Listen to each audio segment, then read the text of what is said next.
Limited to 5 per. Okay,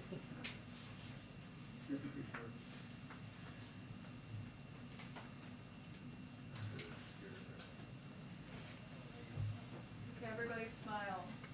With your mask on. Do you think you can see my head in the photo, or? Yes, you are in it. I can tell that you're smizing. Yeah, that smize is so hard.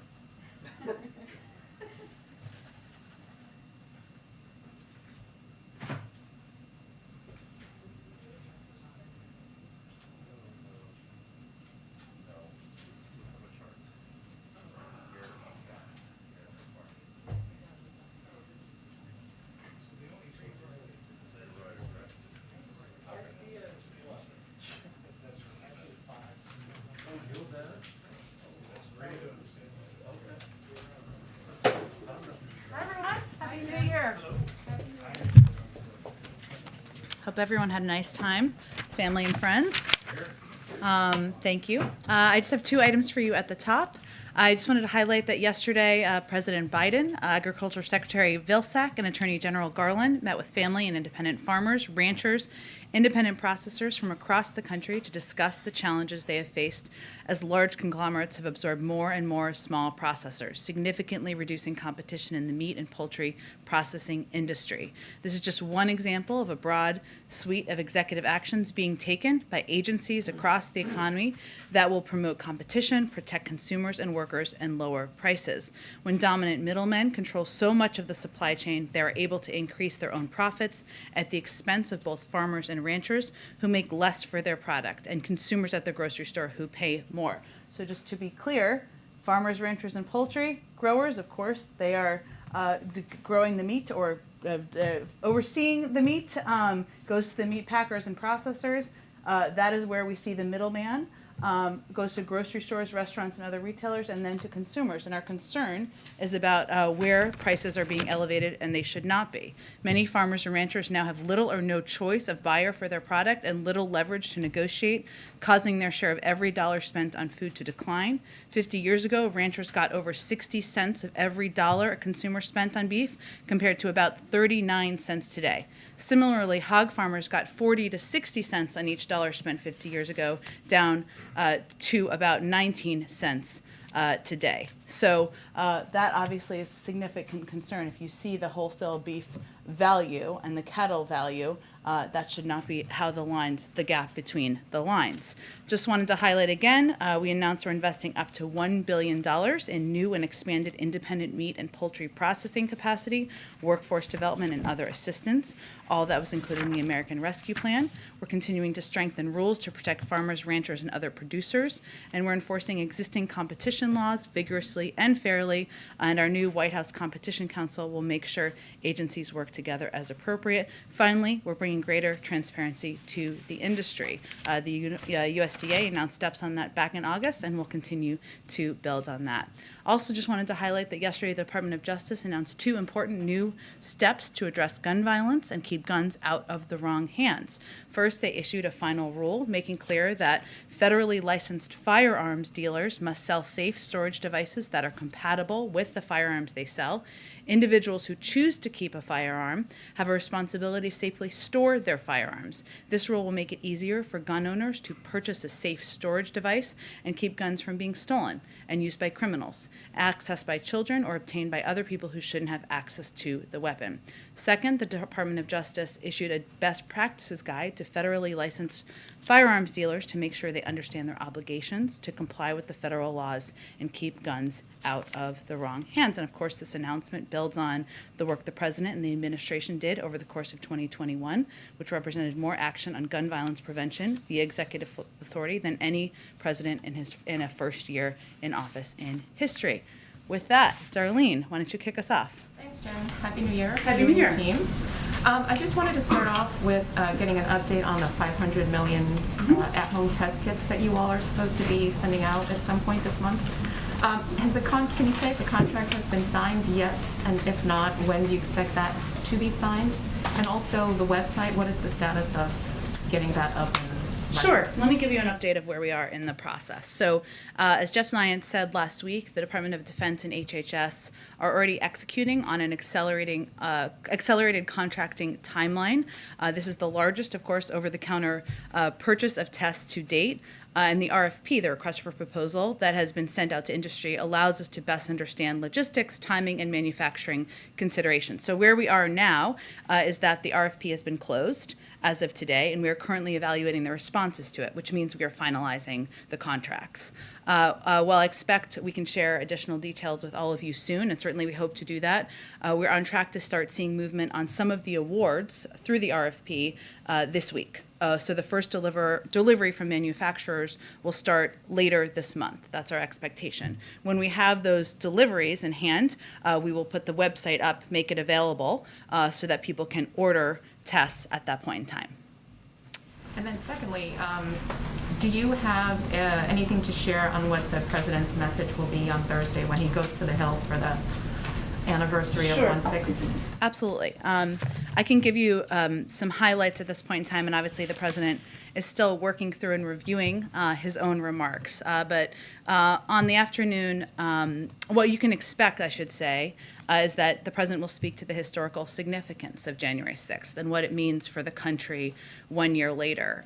As a reminder, on the afternoon of January 6th, the president called what was happening at the Capitol then an unprecedented assault on our democracy and an attempt to subvert our Constitution and interfere with the peaceful transfer of power. So on Thursday, the president is going to speak to the truth of what happened, not the lies that some have spread since, and the peril it has posed to the rule of law and our system of democratic governance. He will also mark that day, commemorate the heroes of January 6th, especially the brave men and women of law enforcement who fought to uphold the Constitution and protect the Capitol and the lives of the people who were there. Because of their efforts, our democracy withstood an attack from a mob, and the will of the more than 150 million people who voted in the presidential election was ultimately registered by Congress. And he will also speak to the work we still need to do to secure and strengthen our democracy and our institutions, to reject the hatred and lies we saw on January 6th, and to unite our country. And obviously, we'll have more to preview as we get closer to the speech. Just one more. Sure. Since the president didn't take questions from us either today or yesterday, can you tell us whether he can live with a smaller Build Back Better package or a package that doesn't have the child tax credit in it, or with only employed people qualifying for the child tax credit, which is what Senator Manchin says he wants? Well, I can tell you that the president absolutely wants to get Build Back Better done, is committed to get it done because it will lower costs for Americans across the country, childcare, elder care, health care, a lot of the areas that are impacting American families' budgets across the country. I can tell you that those are conversations he and many members of our senior team will continue to have with a range of senators who are involved in this process in the weeks ahead, and that we're not going to outline them in more detail from here. And I would also just reiterate that the president sees and recognizes and values the contribution of the child tax credit and what it did to help prevent 40% of kids from being in poverty last year, and it's something that he advocated for, he introduced, and he called for himself. So he absolutely wants to see an extension of the child tax credit. I would note, this doesn't answer your question, but I thought this was an interesting thing. Someone shared with me this morning that the way it was designed is that payments are going out every month for 6 months. As soon as people file their taxes, they will get the other half. So we absolutely want it to be extended. We're going to fight for that. But there is also additional payment that will come to people who are eligible when they file their taxes. Go ahead. Hey, Jen, Happy New Year. Happy New Year. And since the president didn't take questions from us, we weren't able to clarify. He said to the vaccinated and boosted, quote, you can still get COVID, but it's very unlikely you'll be seriously ill, roughly what he said. Have we reached a point in the pandemic now where he's basically saying to Americans, accept the fact you may get the virus, but if you're vaccinated, it won't be that bad? I think what he's saying to Americans is, we know there are going to be breakthrough cases. We've had them at the White House. We are seeing them across the country, and certainly elevated rates of cases in certain communities across the country, including in Washington, D.C. But the step that's most important that people can take to prevent reduce the potential for hospitalization and death is to get vaccinated, get boosted. He's not telling anyone to accept anything. He's just conveying to people what they can do to protect themselves. He's also said very clearly, and I think he's illustrated that in what he said publicly, as have our doctors, that we're going to be direct and straightforward with the American people. We know cases are going up. But we also know that if people are boosted, it is going to significantly reduce their potential to be hospitalized and certainly prevent to die. And that is what we're conveying to the public. Okay, so let's be straight here for a second. Cases are rising across the country.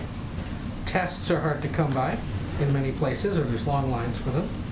Schools are closing again or having to go virtual, and that's not just because of the weather in some parts of the country, but because of the pandemic. There is a sense among many that the country has lost control of the virus. Would the White House agree with that? We would not. And here's why. We're in a very different place than we were a year ago, Ed. 200 million people are vaccinated. Those are people who are protected, seriously protected from illness and death from the virus. We have also just purchased the largest over-the-counter purchase of tests in history, 500 million tests. That builds on the fact that we have already distributed 50 million tests back in December to rural health centers, to community health centers. The fact that we have 20,000 sites across the country where you can get free tests. The fact that next week people can get reimbursed for their tests. And we are going to continue to build on that. It also, on schools, I would say 97% of schools are open across the country. And the president wants school to be open. That's why months ago, even when people questioned his advocacy for this funding, he advocated for $130 million in the American Rescue Plan and $10 billion to cover testing, even when many people said that was not necessary and was not needed. That has all been distributed to states. If states have not used it, and some have not, and if school districts have not used it, now's the time to use it. So I would note that we have taken steps to prepare for any contingency, any moment, and we're working to implement and build on that from here. You just mentioned outbreaks here at the White House. Is it a large number? Is it anyone? I know there's a policy that you're only really going to let us know if it's the top 4 individuals in the government or their spouses. But has there been a wide outbreak here in the West Wing or across the White House campus? Well, our policy is that, which I think is important for the public to know, because it is in the public interest to know, and of course your interest. If there is anyone who has a close contact, as deemed by the White House Medical Unit, with the president, the vice president, the first lady, or the second gentleman, we will make that information available, as we have done, as those instances have occurred. And I was only conveying there are breakthrough cases here. There's 2,000 people who work on the White House complex, right? The 99% of them are vaccinated, and there will be breakthrough cases here. Thanks to the vaccination, those cases have been mild. But again, there are rising case numbers across the country, and we expect to be in line with that. Just on another topic, and you kind of discussed this with Darlene, but Senator Durbin today suggested that Build Back Better is kind of taking a back burner spot. There's a lot of alliteration there. A lot of B's there. As voting rights pushes ahead as we near the MLK holiday. Is that the White House's stance right now, that voting rights is sort of issue number 1 up there, or should be? Well, we're working, and you've seen, I'm sure, the Dear Colleague letter that Leader Schumer put out just a couple of days ago, and we're working in lockstep with Leader Schumer on that, on getting voting rights done. He's obviously put out a timeline for that. We're going to work with him on getting that done. But that doesn't change our commitment to Build Back Better. Go ahead. Thanks, Jen. Why hasn't the CDC revised the definition of what it means to be fully vaccinated yet, given that the president has spoken about boosters for months now? Sure, it's a good question, Jackie. I don't speak for the CDC. Obviously, they speak for themselves, given they make decisions based on data and science. So I would point you to them. I know they have a COVID briefing tomorrow. Had the president, emphasizing the importance of boosters for months, and people have to ask the question, or a lot of people are asking the question, would revising the guidance cause some sort of logistical or political or economic consequence that the White House isn't ready to embrace, something like not being able to go to restaurants, or people go to offices, or industries that have suffered labor shortages? We have boosters available for every American. They can get boosted now, regardless of what the CDC guidance is, whether were just approved for the booster or you were approved weeks ago.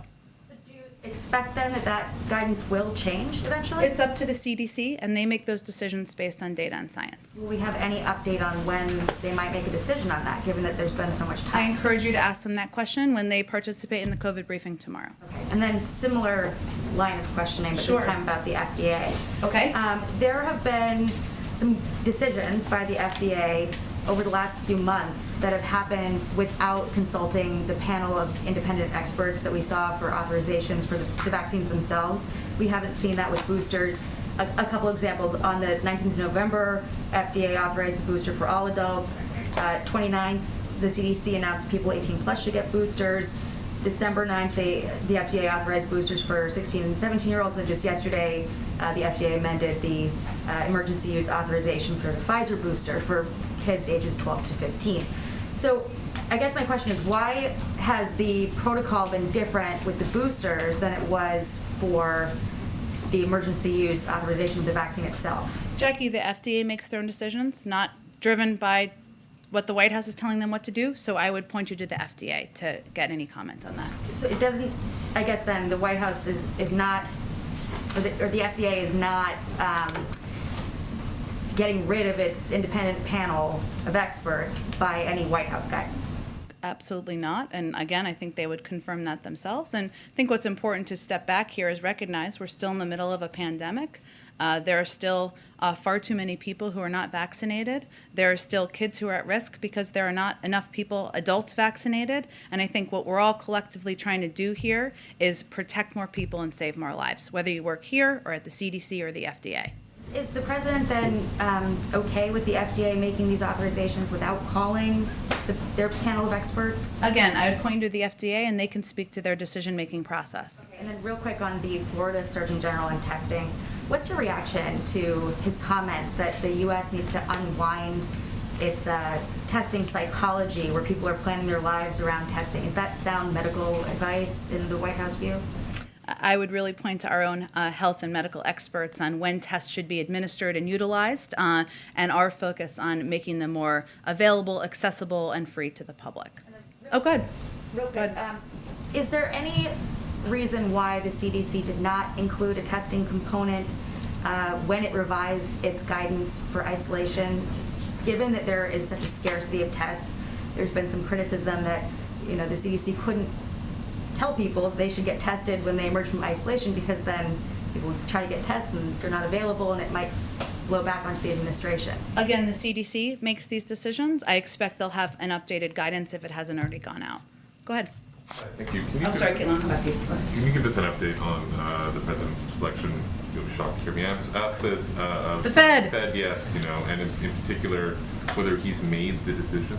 Is it a question of the announcement not having been done, but the decisions are made?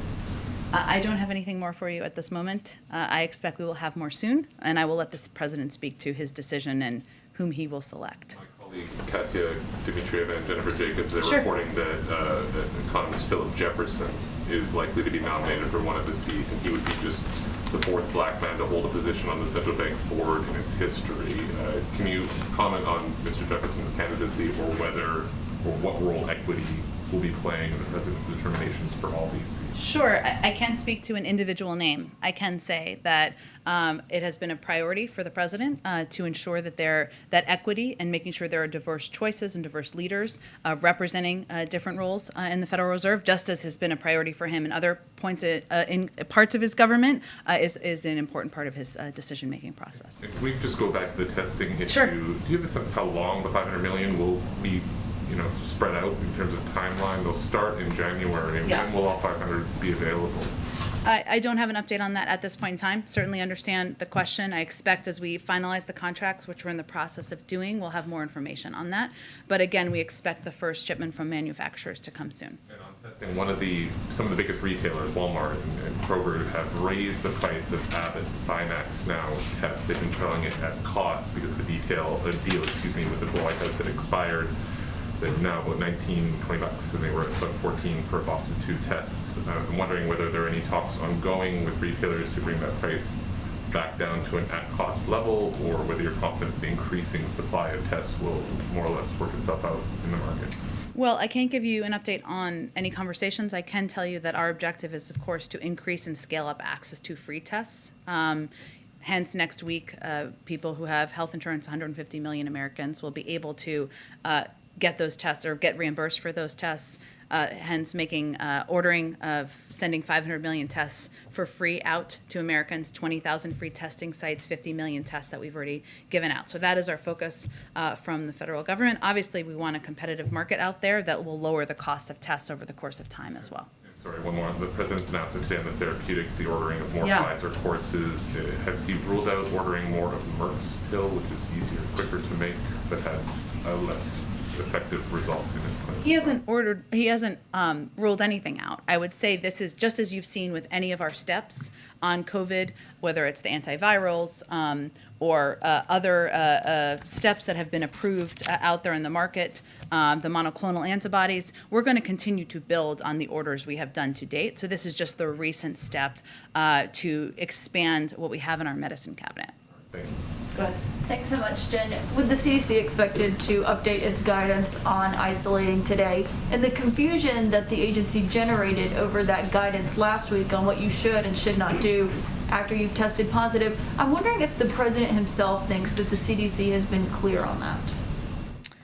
Well, what I can tell you, Caitlin, is that CDC is offering its updated guidance in real time of a fast-moving and changing pandemic environment. And we've seen them change guidance and update guidance on other occasions. They made this recommendation last week based on science. The vast majority of transmission infectiousness occurs in the first 5 days after diagnosis with COVID-19, somewhere in the range of 85 to 90%. If people are asymptomatic, 5 days of strict mask wearing will prevent future transmission. Obviously, they are expected to update that today. I'm not sure if any information has gone out on that at this point in time, so I won't speak to that ahead of them. But they are just continuing to assess every day, every week, what information they can update on based on the science. And sometimes that means changing recommendations, that means adding to recommendations, but that's what happens when you lead with the data and the science and not lead with a clear communications plan. Well, last week, Director Walensky did say that it wasn't just the science, it was also what people could tolerate. And I don't really think that much has changed in the last week. So I just am wondering if the White House thinks that the CDC is doing its best to offer the clearest guidance possible to people, because it seems like they're generating a lot of confusion when they do offer guidance. Well, our objective is to provide clarity and help provide clarity on their decisions whenever we can. And so that's why I just listed out why they made the recommendation based on the science on the 5 days, the change to 5 days from 10 days. On testing and the rule that's going to go into effect next week, where private insurers will reimburse people for the test that they're buying at home, you still have to file a claim for each test. Is that correct? That's a good question. I don't have the details of exactly how it would work. I would assume some version of filing a claim or filing paperwork, but I can get you more specifics on it. Has the administration done the math and added up the cost of what it would be to just make these at-home tests either $1, like some other countries have done, or free for everyone? Well, we've looked at a range of options. I would say that they're free for everyone, they're actually, a lot of countries have done what we're about to do, right? Which is for people who want tests, and they can request them online and get them for free. I don't know of countries, maybe there are some, that have sent them to every person living in their country. This is about making them free and accessible to the people who want them. And we want to do that, and there are some countries who have done that, some who have had to stop doing that because they haven't had enough access to tests to continue programs like that. Right. Well, we're still waiting on the details for that. I do want to switch subjects just for one more question. Why has the president not nominated an ambassador to Ukraine yet? And does he plan to do so soon?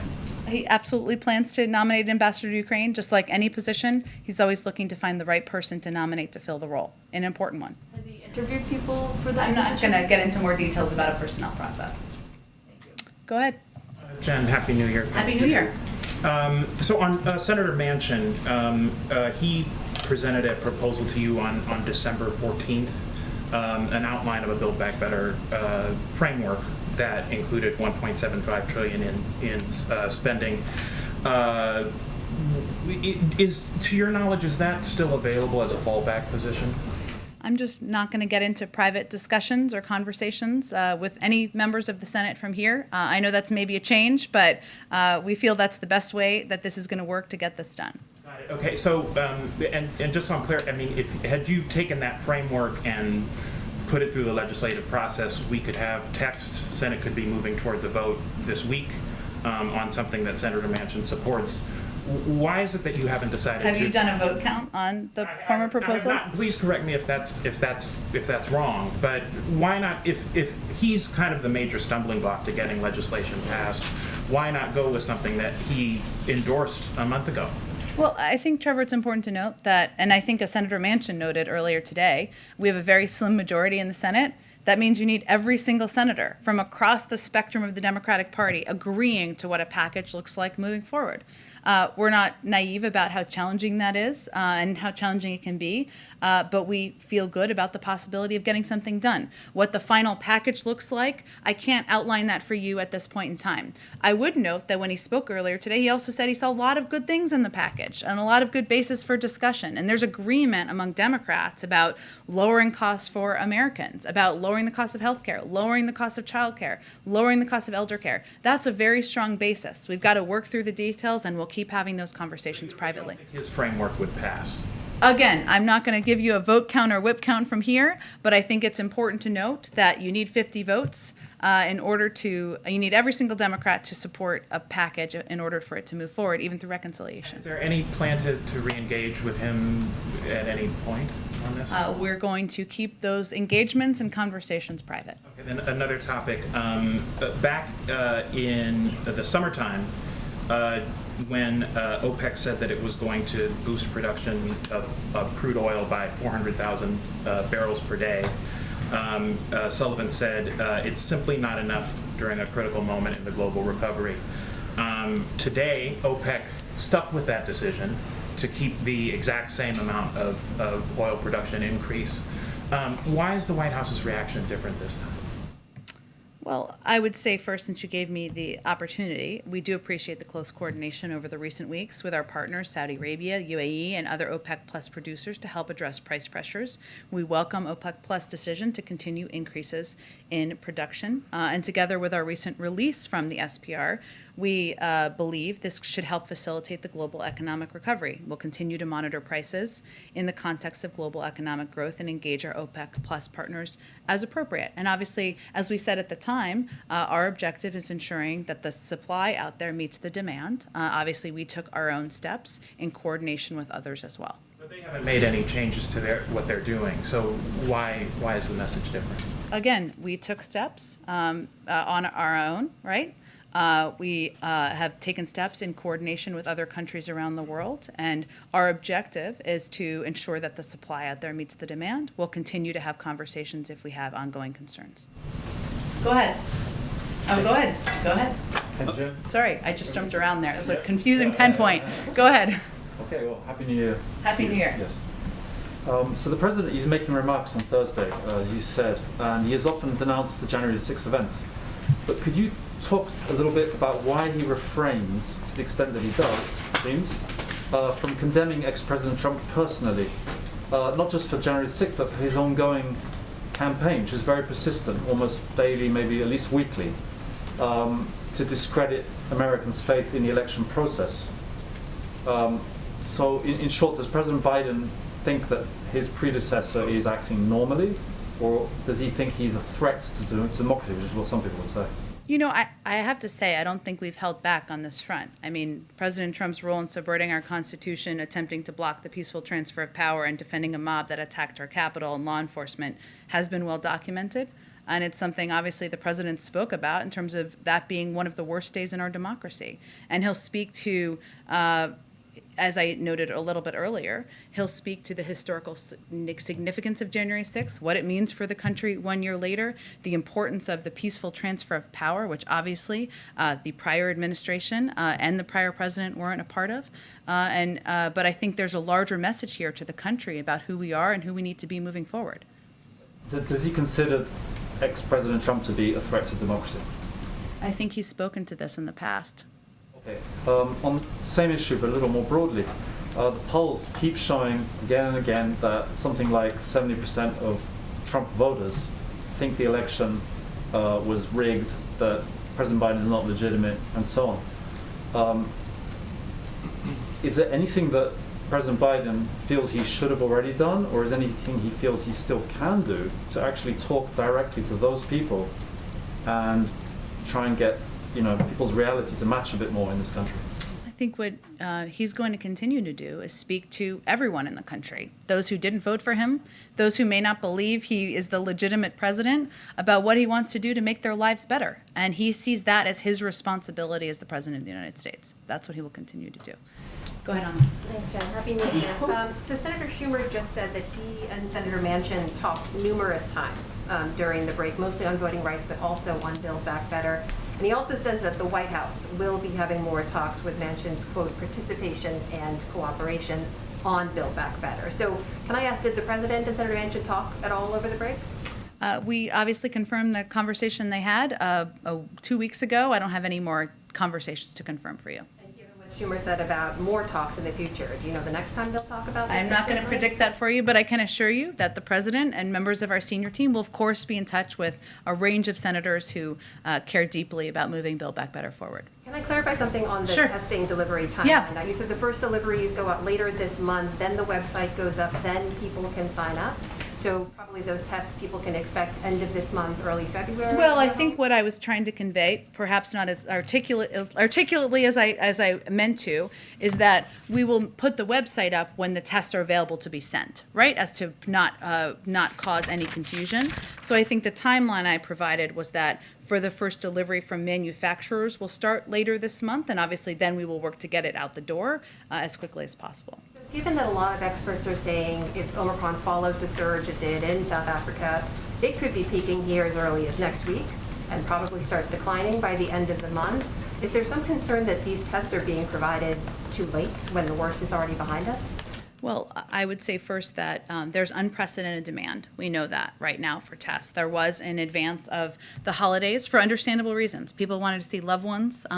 They wanted to ensure they tested before they saw loved ones. And we were not where we needed to be. We're still not. What we've done is try to do this as quickly as possible through an expedited, accelerated contracting process to ensure that tests are available for free to people across the country as quickly as possible. Now, at the same time, we know that online and in retail stores across the country, they are restocking shelves with tests. That is a good thing. We are continuing to open more federal testing sites, as we have done in New York and different cities that have been hardest hit across the country. And we continue to have 20,000 free sites across the country. So we're not working on one channel. We are doing it as quickly as we can to get these 500 million tests in our hands, doing it through an accelerated, expedited process. But we've also taken a number of additional steps to ensure the federal testing sites, just to note, are in New Jersey, D.C., New York City, and Philadelphia. Those are some of the places, just to give you a sense, and we'll continue to build on that, which we have the capacity to do. Given the surge that we're seeing now, is it fair to say if those free tests had been made available earlier, before the holidays, before people traveled and more contact and gatherings occurred, would we not be seeing the same numbers we're seeing today? Wouldn't it have prevented some of that spread?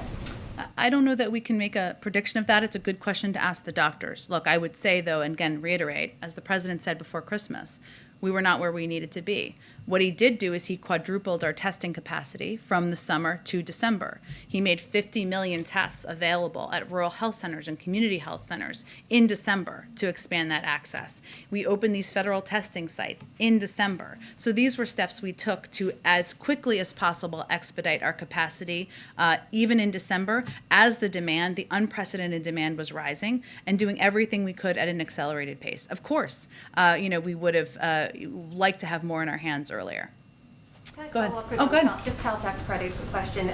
We know those aren't going to hit families' accounts this month, right? Yeah. Even though there's relief down the line. But for families who were relying on it month to month, is there any talk of executive action or anything from the White House to provide more relief for them? We are always looking at how we can help provide relief to American families and the American people. If Build Back Better were to pass in February, there is an option of doing retroactive checks. But I would note that our objective is to get this passed. The president wants to see the child tax credit extended. Go ahead. Follow up on testing then, if it's going to take that long. I should say in January. Sorry, in January to do February, if that makes sense. Yeah, go ahead. Along those same lines. Okay. For people who see those long testing lines, you Yeah. have more sites, but it's cold out. People don't want to wait in that. You swing by CVS, there are no tests. While waiting for all this expanded capacity, what is your advice to people who may be going back to college and want to take a test, or they want to go see their grandparents, or whatever it might be? If their workplace says, we want you to take a self-test before you walk in, what can people do in the meantime until that capacity does get built up?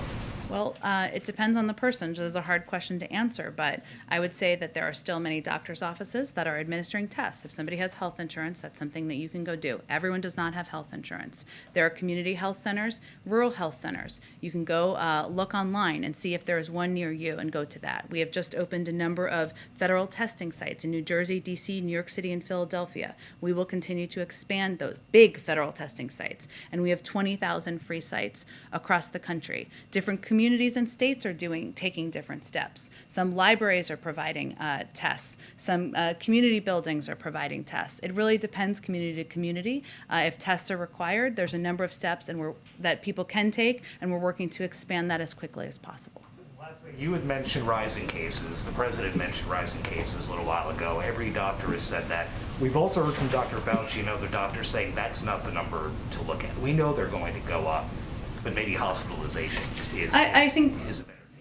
Yeah, that's an important point. What's the president's barometer? Is there one number that he kind of gauges to get an idea of where the country is right now? Well, what I was trying to say in response to Ed's question, again, maybe not as articulately as I'd like, is as Dr. Fauci said, one of the areas that we are concerned about and focused on is hospital capacity, and that how that is impacting medical professionals and the capacity for hospitals to take people in. So we look at a range of metrics, but we certainly look at that as we see rising cases.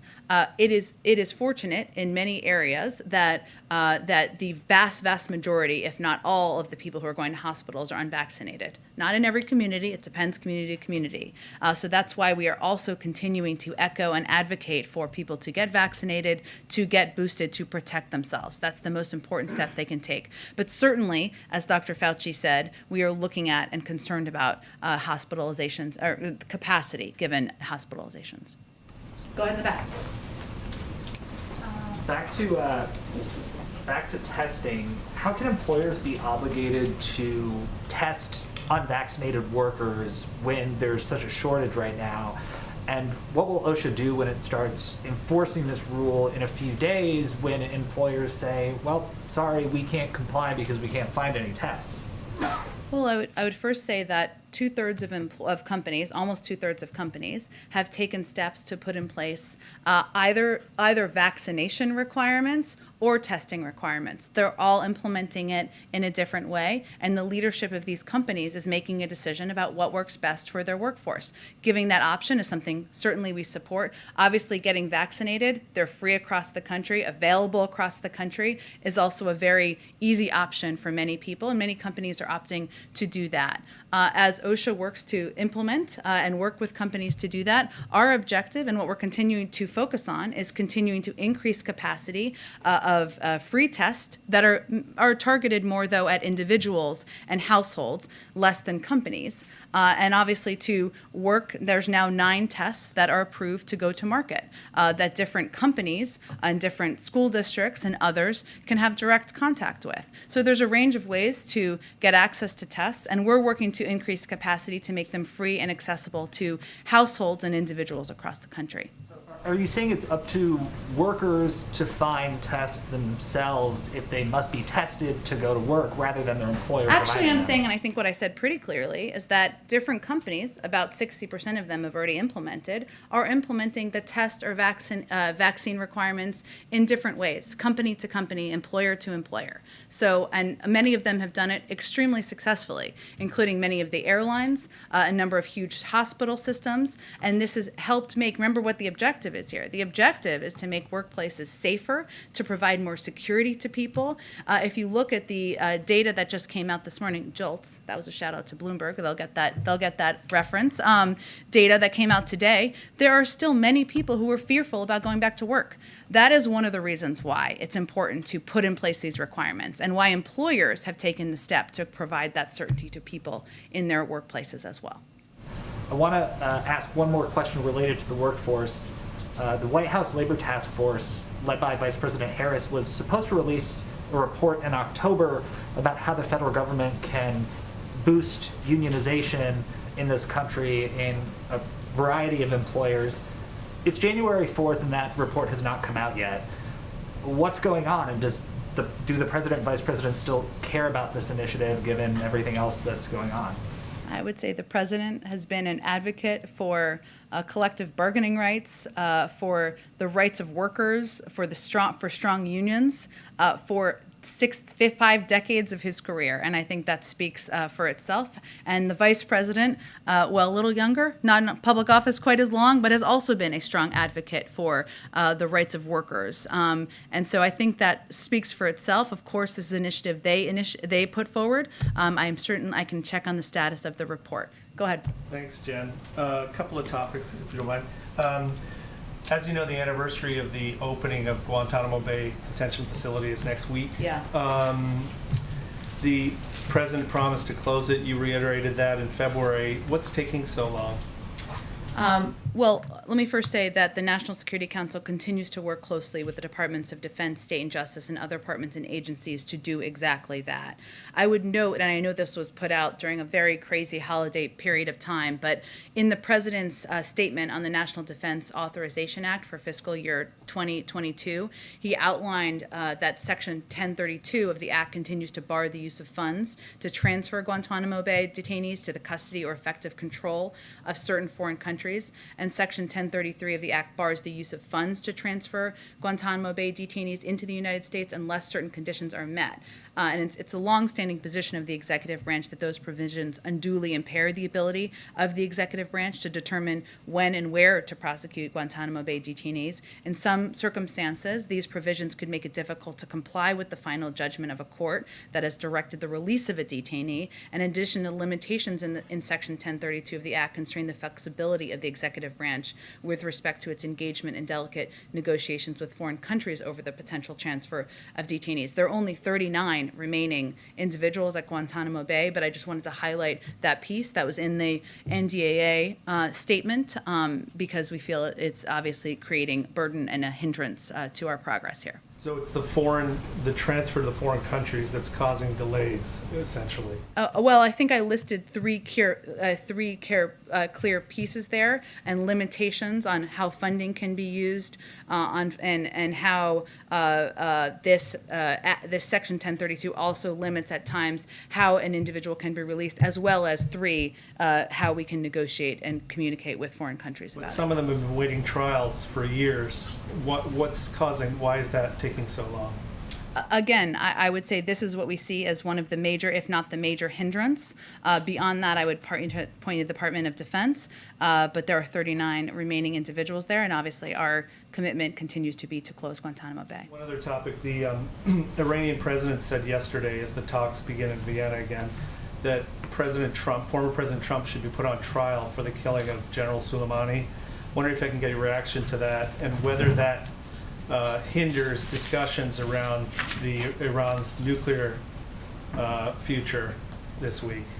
Well, I would say that I don't have any direct comment on his comments. I would note that he has his own politics and his own audience that he speaks to, just as many country leaders in other countries do.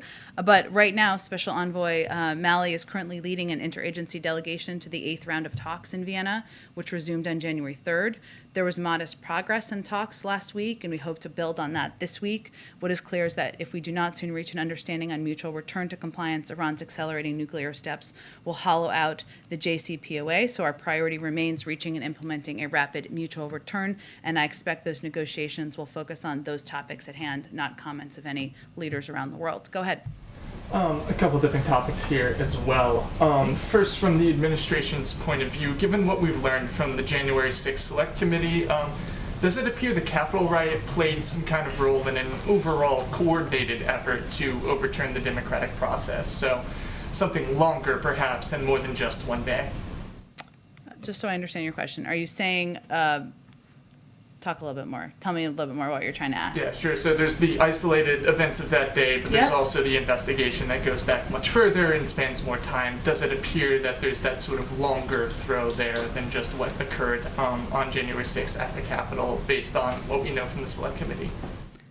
Well, I'm not going to speak for the Select Committee, and obviously they will speak for when the conclusion of their report will be and what details. I would note that we have conveyed our concern in the past about the fact that many Republican members of Congress have stood by the big lie since then. They were outraged at the time, about many of them, about the events that happened on January 6th. Who could not be? Who was watching them?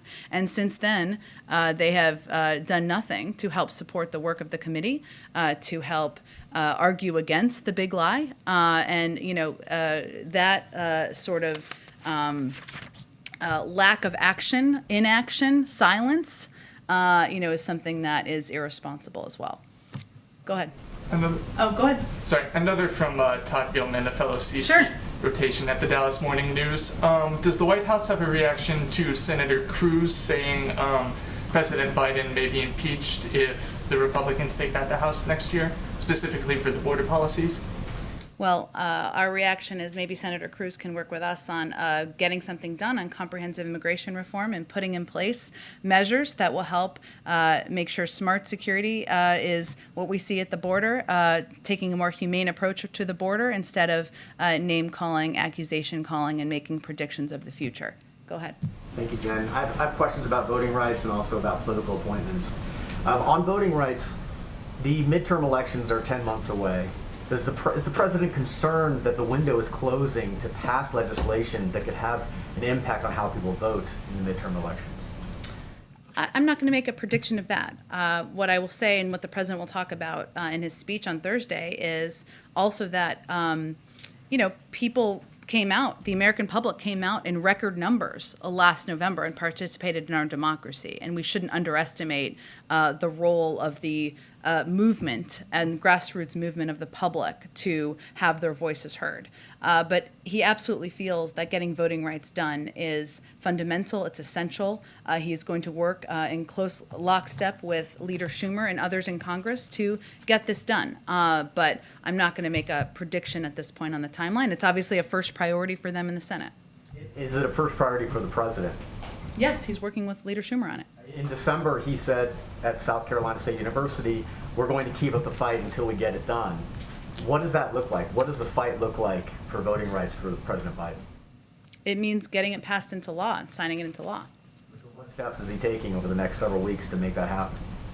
Well, I would first say that the president has, you can expect to hear more from him soon, and I'm not going to get too far ahead of that, but the president has taken a range of steps within his own authority on voting rights, whether it is signing a historic executive order early in his presidency, supporting the efforts of the Department of Justice to increase funding for the protection of people's fundamental rights across the country, and he also spoke to his commitment or openness to making changes to the process to protect people's constitutional rights, should that be the point we get to. This is obviously going to be front and center on the Senate's agenda when they return, and he's looking forward to being a part of that. On political appointments, the president right now has had 266 political appointments confirmed by the Senate. That is roughly on par where President Trump was in his administration at this time. It's about 100 less than where Presidents Obama and Presidents Bush were at this time in their first years in office. Is that lower number of political appointments impacting how President Biden can govern and implement his policies within the executive branch?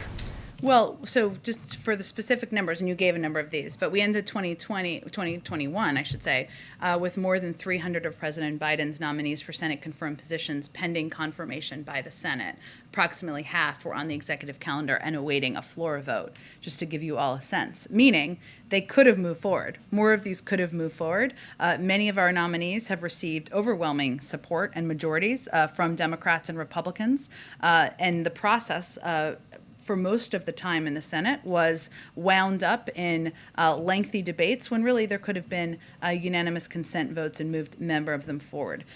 So the president's view is, of course, having the people that he has nominated, selected, highly qualified individuals, leading departments, running different parts of agencies, small, large agencies that impact people's lives across the country, is important and imperative to getting his agenda done and moving things forward. Obviously, there are career employees who are ensuring effectively that agencies are running, but of course, he wants to have his team in place, his people leading these agencies to continue to move his agenda forward. Does he want the Senate and Senate leadership to spend more floor time on pushing nominations through?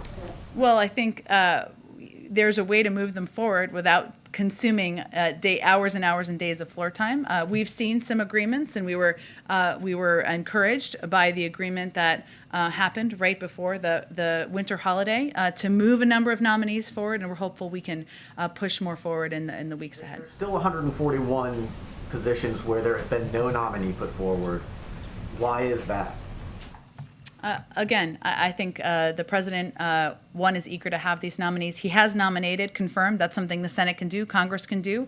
And there are nominations. He wants to find the right person to fill the position.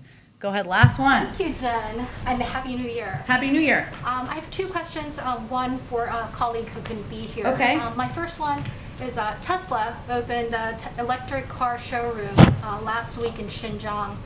Just days after President Biden signed the Uyghur Forced Labor Prevention Act into law.